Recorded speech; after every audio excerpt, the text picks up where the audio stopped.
We're so lucky to have him on.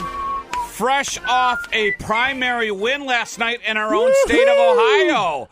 President of the United States, Joe Biden, that's you. Hi, sir. Hello. Hey there, man. Good morning. Always good to be back on the Toad and Ellie Mae show with crinkle fries.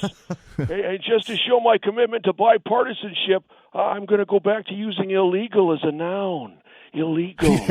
Now, let's get started, sir. At the Gridiron Club dinner on Saturday night, you said that of the two presidential candidates who got the nomination, right, quote, one candidate's too old and mentally unfit to be president, and the other guy's me. That's a pretty good joke. Did you write that yourself? But Bub, yeah, that clip was all mine, Bub. And if anyone knows about being unfit, it's a guy who can't walk up the stairs without falling over. That's me. Yeah, I see. Yeah, that's one of those real self-defecating jokes. You just slip right in there at the end, man. Yes, your comic timing. Well, let's move on. Last Friday, Vice President Kamala Harris teamed up with rapper Fat Joe to discuss easing marijuana penalties. Yeah, I know that now, but at first I thought everyone at the White House started calling me Fat Joe. I said, no way, man, I'm Skinny Joe with the old man butt. I'm not fat. Right, and then Kamala, VP Harris, was talking about easing marijuana penalties with Fat Joe, of course. And that same day, this Washington Post columnist, I think her name's Kathleen Parker, she wrote, I propose with all due respect that Harris step away from the ticket for the good of the country. Wow. Why would she write that about Kamala? I don't know why on God's green earth she'd do that, man. Look, folks, I know Kamala. I know her.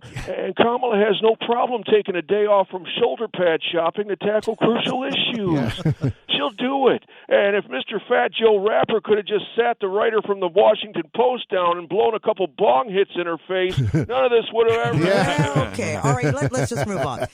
Now, sir, you keep citing a very strong economy in your stump speech. That's right. But prices at the grocery store, they're still way too high.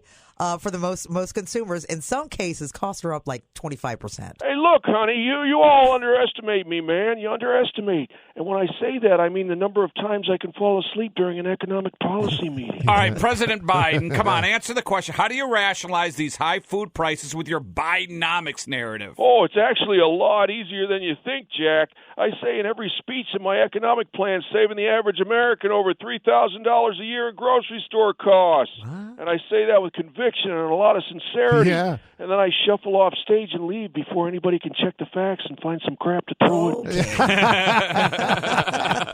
All right, next question, sir. Bernie Sanders wrote a bill proposing the 32-hour work week with no loss in pay for workers. How is that realistic? Oh, you're damn right it's realistic. Is Look, it? Folks, I believe we can be hold on.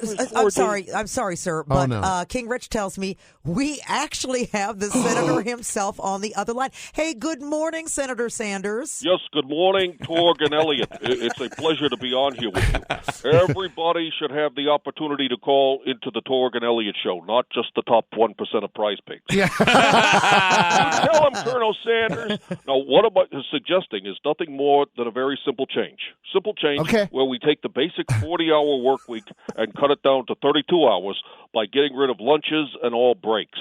Well, most Americans are fatter than hell, so they'll lose weight. The only problem is the diabetics, who may have to take one for the team. God rest their soul. All right, Senator Sanders, you really can't be serious about this. I'm also working on a bill that would entitle all women to have 6 full months of maternity leave, because after having the baby, the postpartum depression kicks in, and no one in any office should have to be around these complete lunatics while that's happening.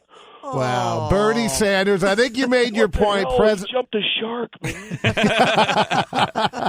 President Biden, thank you, sir. I like the thought of a 3-day weekend every week, man. Why didn't I think of that? It's like an extra day every week to ride and fall down on my bike. Yes. Bye, Mr. President.